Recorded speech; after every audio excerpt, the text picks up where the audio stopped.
This is Jarrod Horak. Welcome to my latest Road to the 2023 Kentucky Oaks video. In this series, last week I covered the LeComte Stakes. My top choice instant coffee got the job done. I gave out the trifecta as well. So let's see if we can make it back-to-back wins on this Road to the Derby. I just did 2 Road to the Oaks videos that you can watch on my YouTube channel. They're posted now. The Martha Washington Stakes, and then the Las Virgenes at Santa Anita Park. So check those out on my YouTube channel if you're interested. Now I'm going to do the Southwest Stakes from Oaklawn Park in this video. Now if you're interested in my full card analysis at Santa Anita Park, check out the runawayhorse.com on my sales page. You can purchase individual full cards, weekly and weekend packages, or the entire meet at the runawayhorse.com on my sales page for those Santa Anita Park full cards. Now let's get into the analysis of this video. And I'm going to be doing the 10th race at Oaklawn Park, Saturday, January 28th, the Grade 3 $750,000 Southwest Stakes. 3-year-olds traveling 1 mile and a 16th on the main track, and the scheduled post time, 5:57 p.m. Eastern. Sun Thunder is number 1 for trainer Kenny McPeak. This one is a son of Into Mischief. Del Duro is the dam sire, and they paid $400,000 for this one. He's run 2 times, has a lot of potential still. His career debut was at 7 furlongs, 12-horse field. He rallied wide from 11th place to finish 3rd. And he was a clear 3rd there too. And the runner-up was the next out winner. Second time out, they stretched out in distance to 1 mile at Oaklawn Park on a good track. And in that race, again, he rallied from off the pace. A 12-horse field, he rallied from 8th place, and he romped, and he won by more than 6 lengths, adding Lasix, and he was the favorite that day. So now he's going to step up against winners for the first time. And he's going to be in a stakes race. He can handle a route of ground. I think the longer, the better, it seems like, for this one. And he had a bullet workout for this at Oaklawn Park on January 21st. And he needs some pace help. David Cabrera rode him last time, and he does business with trainer Ken McPeak. The 2 Corona Bolt. This one's a Bolt Doro colt. They paid $225,000 for him. Quiet American's the dam sire. And he's 2 for 2 in sprint races. And in his career debut, he stalked the pace at Churchill Downs at 6.5 furlongs. Good effort there in that 10-horse field. Opened up by 2 lengths, and then he won by a length. The runner-up was the next out winner. And then in his second start, the Sugar Bowl Stakes at Fairgrounds on December 26th, he added Lasix. He went straight to the lead, and he won by more than 7 lengths as the 1-2 favorite. So he was geared down. It was a big effort that day. So now 2 sprints, 2 a route. Flavien Prat gets aboard this time, and he figures to impact the pace. The 3 Jace's rode, the stablemate of Corona Bolt, and this Brad Cox trainee is a son of Quality Road. They paid $510,000 for him. He's won a couple races. His career debut, he won at Ellis Park. That was at 6 furlongs. He tracked the pace, took the lead, won by more than 6 lengths. He was the favorite that day. He was in the first Kentucky Derby points race, the Grade 3 Iroquois Stakes at Churchill Downs in September. He had post 6 in a 9-horse field. He was stalking wide. The fractions were lively, and I thought he ran a decent race. He worked his way up to 2nd in the stretch, and then he ended up finishing a clear 3rd. I said the fractions were lively. He hung in there throughout. Good effort. Didn't pick up his feet at all in the Street Scent Stakes, a Grade 3 in the slop. He was there early, but he faded quickly. He was 8th, beaten more than 30 lengths. So that was a poor effort. I'm going to just say he didn't like the wet track that day.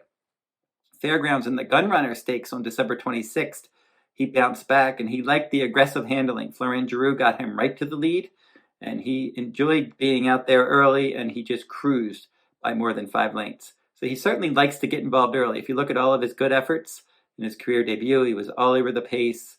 Even in that Iroquois, he was pretty close. Forget the slop, and then last time out in the Gunrunner, he wired the field. So I think they want to get him up on the pace. His new rider, Joe Talamo, he rode him once, and he was his pilot in his career debut. The next one is Western Gent. This one is a D. Wayne Lucas runner. American Pharaoh, the sire. Malibu Moon, the dam sire. And this one, he's very busy. He's already run 9 times. He only has 1 win and then 1 third-place finish. That win was a maiden claiming $75,000 at Saratoga at 6 furlongs when he was all over the pace. And then his third-place finish was his next start. Was his start on October 8th, a 6 furlong race at Keeneland against Optional Claiming Company. He stalked, and he was a well-beaten 3rd. Last time out in the Smarty Jones Stakes, he pressed the pace, and then he weakened to finish 4th, beaten more than 6 lengths. But he was only a half a length out of 3rd. It wasn't an awful effort. at all, and that was his career best speed rating as well. So he's one that wants to get involved early, but a few others in here want to do that as well, and he's probably not going to be able to quicken in the stretch and keep up with those other early runners. Forrest Frosted Departure is a son of Frosted, and he's number 5 in here at 15-1 morning line for trainer Kenny McPeak.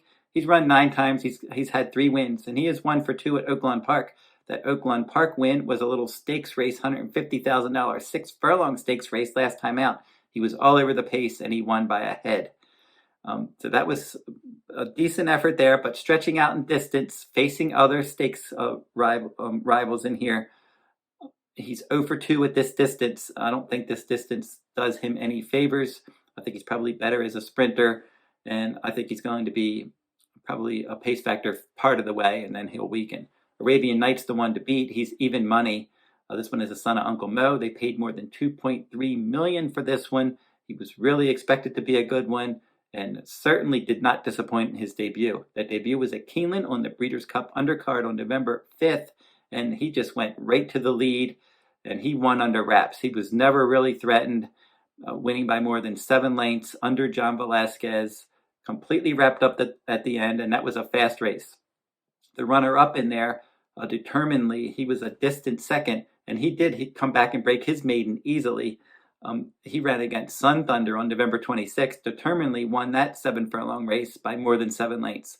So it's a good sign that the horse Arabian Night, easily defeated, came back and easily broke his maiden in his next start. So Arabian Night hasn't run since that day.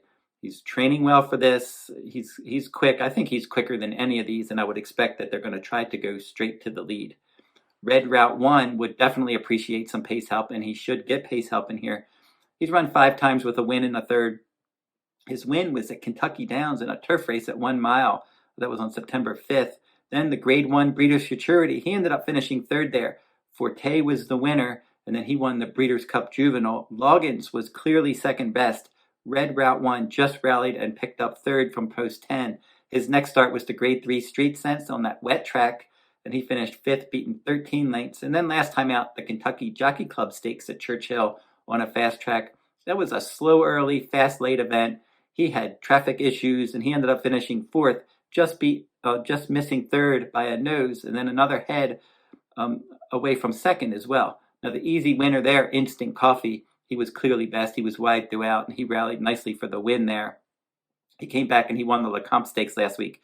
So good effort from Red Route 1 last time, considering the pace and the trip, and I think he can definitely get a piece of this. Hit Show is the next Brad Cox trainee, and he is 10-1 morning line.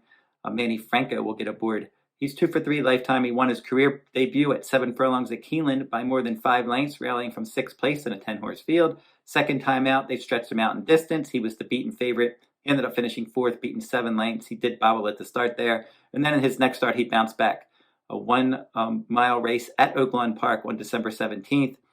He was sitting in mid-pack, stalking outside, and then he was able to win easily by more than 3 lengths, adding Lasix. Loses Lasix this time, and his winning rider, Joe Talamo, jumps over to another Brad Cox trainee. So with Manny Franco, he's 1 for 2 with Brad Cox recently. I think he's going to be sitting in mid-pack. He did earn a better speed rating and late pace rating last time, and I could see him being in the mix somewhere. Tomate is the next one. This one is a son of Run Happy, and they paid $40,000 for him, and he's only run once. That was 7 furlongs at Remington Park on December 14th. 7-horse field. He was sitting back in 6th, and he won easily by more than 5 lengths.